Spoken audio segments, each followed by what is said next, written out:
रहा खुश रहा। का बच्चा?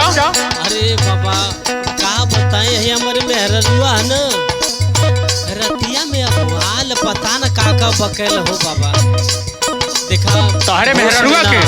हाँ चली बैठा दे। हाँ बैठाओ दे बैठ रे। हाँ ये बाबा बोली बच्चा। तनी देखा का तकलीफ बा के। रुका देखा नहीं बच्चा। हाँ देखा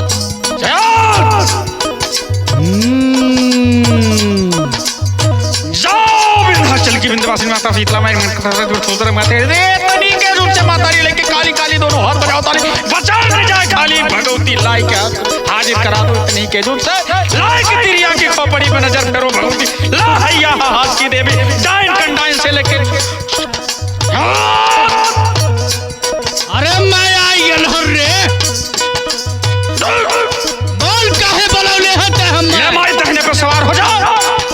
ले माई नजर कर दे भगवती।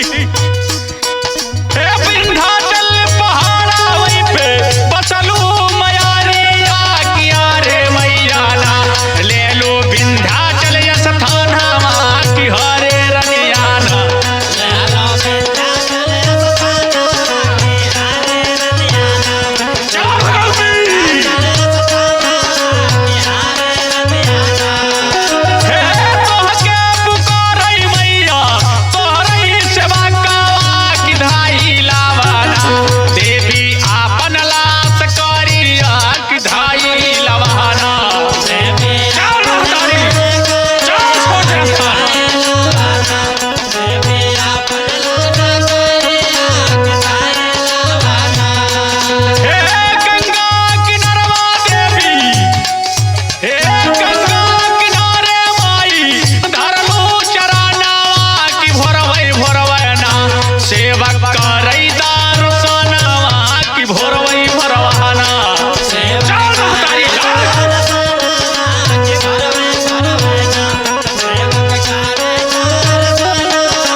हमें बहन ते ना चले जा महतारी टी माने डाबर माने टाटी वालो टोना वालो घर मानो दुआर मानो दुल्हा और दुल्हे मानो खेत और बाड़ी मानो और तोहका बांधे में कितना देर लागत बच्चा। अब बहन ते हम पहना पहले हमार का कुछ ना उखाड़ पाइबे ते हम का समझले हो रे हम बरम नहीं पेट मारुआ आपन देवता बुलावत है जाबे कि न जाबे। का कहत जा भगवती आई के दहने पे सवार हो जा भगवती अल्लाह महतारी। तय हमार कुछ ना बिगाड़ पाइबे रे अल्लाह जा दहने पे ओहन के पछाड़ी लग जा का तो खै रे तय हमार कुछ ना कर पाइबे। अरे हम पिपरा के दक्षिण वही रही ना हमार वास रे। अरे सारे तोहर स्थान सहित उखाड़ दे। जुबान सवाल कह के बोल। अरे सत कई जो हो माई अरे हमर उडैनिया की चला देवी ना देवी तनी के जुनिया में चला रनिया चल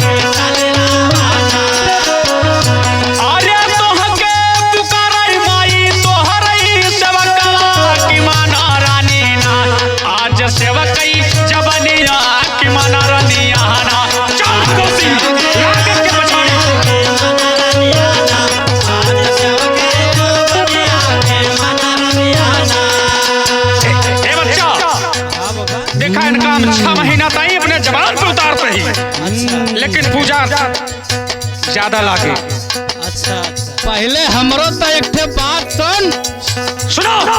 एक ठे कपूर पहले बार, तब हम अपने औकात में आई, तब के अपन जीवन परिचय बताई, कैसे हम ऐली है, के दहला के ना दहला है, कैसे आली रे?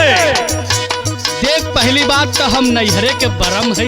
ओहो, नैहर के बरम। हाँ, और ई सुन ले, हम के दहले हो, 5 मिला है। बताओ कौन कौन है? और 5 मिला एकदम नवधाय बरम है। हाँ, और के दहले सुन हमार, बोल।